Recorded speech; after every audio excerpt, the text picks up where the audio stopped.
Supreme court বলছে যদি রাজ্য না পারে অন্য রাজ্য থেকে বিচারক নিয়ে এই তথ্য যাচাইয়ের কাজ অবসরপ্রাপ্ত নিয়ে তথ্য যাচাইয়ের কাজ সম্পূর্ণ করা। আবার কল্যাণ ব্যানার্জি বলছে ওদের ভাষার কী হবে, ওরা তো বাংলা জানে না। আচ্ছা কল্যাণরা কী চায়, আরও বিলম্বিত মানে কি কল্যাণরা চায় কি ভোটটা যাতে না হয়? মাননীয় কাজকে থমকে বন্ধ করে দিয়ে লাভ কী হলো? আপনি কি সুপ্রিম কোর্টে ঊর্ধ্বে ভোটের ভূত না ভূতের ভোট কোনটা হতে চাইছেন? এই ভোটে এসে গেলে এই হেরে গেলাম আমরা, এরকম একটা ভয় আছে নাকি আপনার? আপনি তো জিতবেন, এত ভয় কেন? দিদি ভয় লাগছে আমার। এরা টাকার দাস, জঙ্গিদের টাকা দিলে তারা ধর্ম কিছু দেখে না, বোম্বের উড়িয়ে দেবে। দিদি আপনি সাবধানে থাকুন। জাকির ভালো ডুপ্লিকেসি করতে পারে, আধার ভোটার সব বাংলাদেশিদের করে দেবে, জাকির করে দেবে বলছেন না? ওটা কি সঠিক কাজ ছিল? আপনারা জাকিরের বিরুদ্ধে কী ব্যবস্থা নিয়েছে? জাকিরের মতো হাজার হাজার লোকের বিরুদ্ধে কী ব্যবস্থা নেবেন? এসবের প্রতি আপনার এত অভক্তি কেন? আপনার লক্ষ্য দরকার যে যেখানে যেখানে বিতর্ক আছে, সমস্যা আছে, তার যথার্থভাবে তার মূল্যায়নটাও। এখন তোমার বাবার নাম, পুরো নাম নিয়ে অর্ধেক নাম আছে বানানো ভুল আছে, তোমার বাবার নাম যে সঠিক এইটাই তার একটা প্রমাণ দাও তো বাবা। যদি দেয়, যদি যায়, ক্ষতি কী হলো তাতে? ভয় দেখাবার কী তাতে? তাতে লোক মারা যাচ্ছে, আপনি ভয় দেখাচ্ছেন বললে তোকে মারা যাচ্ছে। ওই রকম অফিসাররা তারা যখন বেআইনি কাজ করতে বাধ্য হয়েছে ভয় আতঙ্কে, তাদেরকে যখন নির্বাচন কমিশন শোকজ করছে, সাসপেন্ড করছেন, মাননীয় বলেছিল কি সাসপেন্ড করলে পদোন্নতি ঘটে। আচ্ছা এরকম কথা হলো? ধর ডাকাতি করেছে পদোন্নতি, খুন করেছে পদোন্নতি, রেপ করেছে পদোন্নতি, এটা কোনো ভালোবাসা? প্রায় 80 লক্ষ তথ্যগত অসঙ্গতি এবং আনম্যাপ তালিকা পাওয়া গেছে। 80 লক্ষ আজকের দিন পর্যন্ত তথ্যগত অসঙ্গতি রয়েছে, যেগুলো শুনানি লাগবে। এবং তার জন্য বিচারক পদমর্যাদার 250 জন বিচার বিভাগ অফিসারকে প্রায় 50 লক্ষ তথ্য যাচাইয়ের দায়িত্ব দেওয়া হয়েছে। 50 লক্ষ 250 জন হয়, এবং এটা হতে গেলে 80 দিন লাগবে আর কি, এই তথ্য করতে গেলে। এটা বোঝা যাচ্ছে আর কি। সেই জন্য কলকাতা হাইকোর্টের বিচারপতি সুপ্রিম কোর্টের প্রধান বিচারপতি চিঠি করেছিল যে এই পরিস্থিতি আছে, কী করা যায়। সেই জন্য সুপ্রিম কোর্টের প্রধান বিচারপতি জানিয়েছেন যে আরও অবসরপ্রাপ্তদের নিযুক্ত করা হোক, যাতে করে দ্রুততার সাথে এসআইআর পর্ব।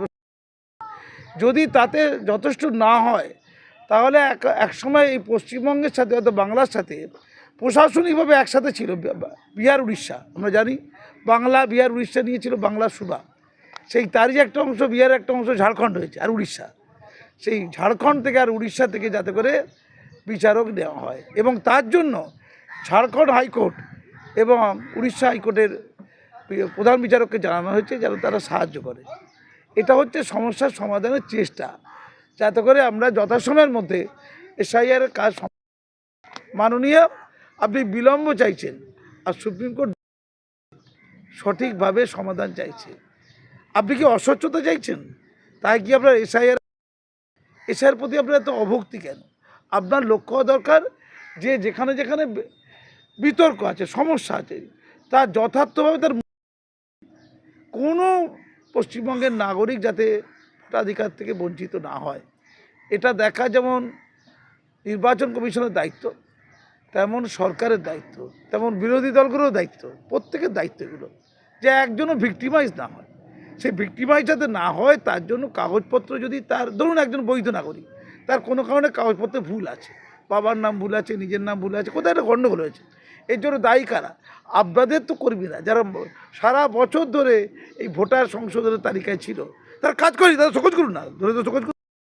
এই যে এসআইআর বিশেষ নিবিড় পর্যবেক্ষণ করা হচ্ছে, কেন করা হচ্ছে? যাতে করে দীর্ঘদিন ধরে যে অস্বচ্ছতা সেটাকে সম্পূর্ণ স্বচ্ছ করা যায়। কেন সম্পূর্ণ স্বচ্ছ করা যাবে না? মানে অস্বচ্ছ ভোটার নিয়ে ভোট হবে? আপনি বলুন আগে, উত্তর দিন। সুপ্রিম কোর্ট তো বলছে অন্যায় হয়েছে, আরও বাইরে থেকে লোক দিচ্ছে, চিন্তা করে দেখুন। মানে আমরা যদি যথাসময়ে কাজগুলো ঠিকঠাক করতে পারতাম, যদি সরকারি কর্মী ও শিক্ষকদেরকে ঝামেলার মধ্যে, আতঙ্কের মধ্যে না ফেলে কাজগুলো করাতে সাহায্য করতে পারত, তাহলে কিন্তু এত অসঙ্গতি এতদিন ধরে পড়ে থাকতো না। এতদিন ধরে পড়ে, কারণ মাঝে মাঝে কাজকে থমকে দিয়েছে। মাননীয় কাজকে থমকে বন্ধ করে দিয়ে লাভ কী হলো? আপনি কি সুপ্রিম কোর্টে ঊর্ধ্বে? সুপ্রিম কোর্ট বলছে যদি রাজ্য না পারে অন্য রাজ্য থেকে বিচারক নিয়ে এই তথ্য যাচাইয়ের কাজ অবসরপ্রাপ্ত নিয়ে তথ্য যাচাইয়ের কাজ সম্পূর্ণ করা। আবার কল্যাণ ব্যানার্জি বলছে ওদের ভাষার কী হবে? ওরা বিচারক পরিষ্কার করে বলেছেন যে যদি বাংলা তারা নাই জানে বলে মনে হয়, একসময় তারা তো বাংলা সুবার আন্ডারে ছিল, একই অ্যাডমিনিস্ট্রেশন আন্ডার ছিল। ভাষার উপভাষা হয়, আমরা উড়িয়া ভাষা পুরো বুঝি না, কিন্তু কিছুটা বুঝতে পারি। আমরা অসমিয়া তেমন বুঝি না, কিছুটা বুঝতে পারি। বিহারের লোক অনেকেই আছে ঝাড়খণ্ডে প্রচুর বাঙালি ভাষা বাংলা ভাষার সাথে মিনিমামটুকু বুঝতে পারে, ফলে মোটামুটি তারা বুঝতে পারবে। তাই ঝাড়খণ্ড এবং উড়িষ্যা দেওয়া হয়েছে, অন্য রাজ্য দেওয়া হয়নি, কিন্তু খেয়াল করে দেখতে হবে। ফলে বিচারকরা ভেবেই করেছেন যতই। আচ্ছা, কল্যাণরা কী চায়? আরও বিলম্বিত, মানে কি কল্যাণরা চায় কি ভোটটা, মানে 80 দিন যদি এখনও তথ্য যাচাইয়ের কাজটা শুরু হতে থাকে, মানে যেভাবে চলছে নর্মাল প্রসিডিউরে 80 দিন লাগবে। তাহলে 80 দিন মানে কত দিন হলো? প্রায় 2.5 মাস প্লাস। তা 2.5 মাস প্লাস যদি এসে এখন চলতেই থাকে, তাহলে ভোটটা কবে হবে? কল্যাণবাবু, আপনি কি ভোট চান না? ভোটটা ভয় লাগছে নাকি? মানে মানে ভয়ের ভূত না ভোটের ভূত, না ভূতের ভোট? মানে ভূতের ভোট মানে এসে না করে ভোট আর কি, ওটা ভূতের ভোট। আর ভোট এলে যদি স্বচ্ছ ভোট হয় তাহলে আতঙ্ক লেগে যাবে, এটা যে মানে ভয়ের ভূত আর কি। মানে ভোট, এই ভোটে এসে গেলে এই হেরে গেলাম আমরা, এরকম একটা ভয় আছে নাকি আপনার? আপনি তো জিতবেন, এত ভয় কেন? কিছু ভোটার যদি বাদ হয়ে যায় আপনাদের কথা অনুযায়ী, তাহলেও তো আপনি জিতবেন। মানবিকতার জন্য বলছেন, তাই নাকি?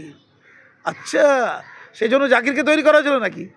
জাকির রদনাম, জাকির ভালো ডুপ্লিকেসি করতে পারে, আধার ভোটার সব বাংলাদেশিদের করে দেবে, জাকির করে দেবে বলছেন না? ওটা কি সঠিক কাজ ছিল? আপনারা জাকিরের বিরুদ্ধে কেউ ব্যবস্থা নিয়েছে? জাকিরের মতো হাজার হাজার লোকের বিরুদ্ধে, যারা জাল ভোটার করেছে, যারা জাল আধার করেছে।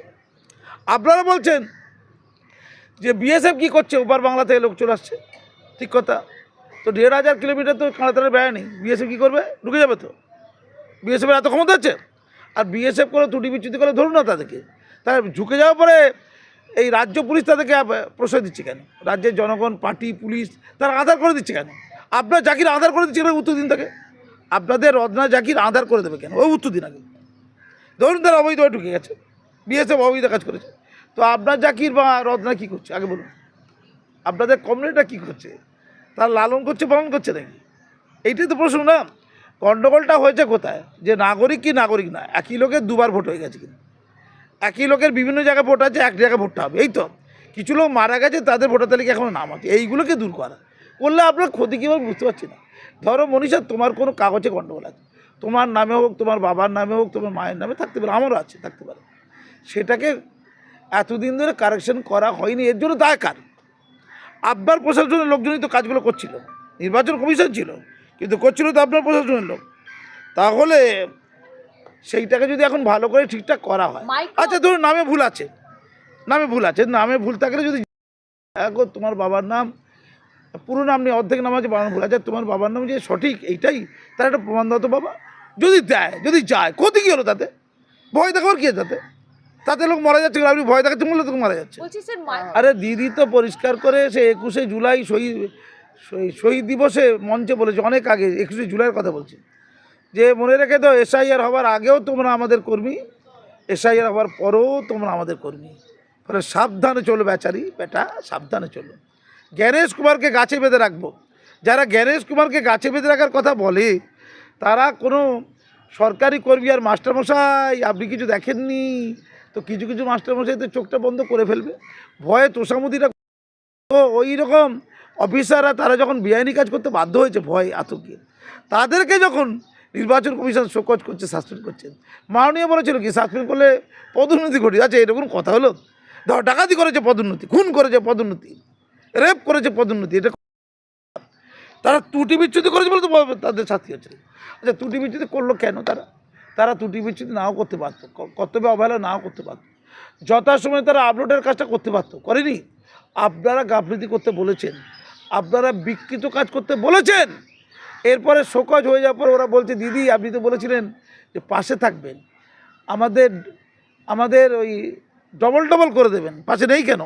তারা বলছে আপনি তো বিশ্বাসঘাতকতার মতো কাজ করলেন দিদি, আপনি তো কথা দিয়ে কথা রাখেননি, তারা বলছে। এগুলো বন্ধ করুন, মানুষকে নিয়ে খেলবেন না।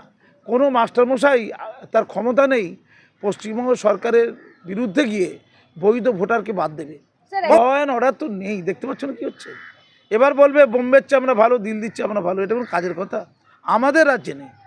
সেই যেখানে ল অ্যান্ড অর্ডার এত ফাঁক, যেখানে অজস্র লোক এসে ঘরবাড়ি করে থাকছে। আমি কদিন আগে টাকি গিয়েছিলাম, টাকি, যদিও সেটা দিদির আমল নয়, মনমোহন সিংয়ের সময়, ওই দুর্গাপুজোর সময় নাকি সব খুলে দেওয়া হতো পড়ার, সবাই ঢুকে যেত। তাকি লোকদের জিজ্ঞেস করলাম যে যারা এপারে চলে এসেছিলো তারা কি ঢুকে যায়নি? বলছে হাজার হাজার ঢুকে গেছে ভিতরে, ফিসে পাসপোর্ট কিছু লাগেনি, তারা ঘর সংসার করেছে।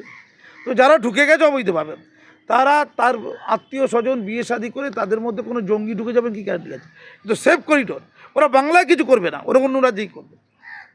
এসআইআর দিয়ে হচ্ছে না তাই এখন জঙ্গি কথা ঘোরাচ্ছে, নিউজটা একটু অন্যদিকে করছে, আমি জানি না বাবা, সব বলতে পারবো না। আমার বক্তব্য হচ্ছে যারা দুষ্কৃতী তারা তো দিদির ঘরে তো বোম ফুটিয়ে দেবে, পয়সা দিলে তো তারা সব কাজ করতে পারে। দিদি কি সেফ? টালিগঞ্জে ওই কালীঘাটের বাড়িতে তো কারা ঢুকে গেল কিছু জানকে মনে পড়ে তো, দিদি ভয় পেয়ে গিয়েছিল।